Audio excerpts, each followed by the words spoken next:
Welcome. In this video, we'll guide you through the process of adjusting the font size in the Phoenix browser on your mobile device.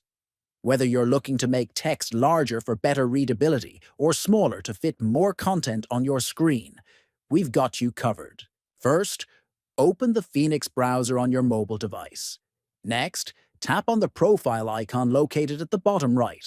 Then, scroll down and select Settings from the menu options.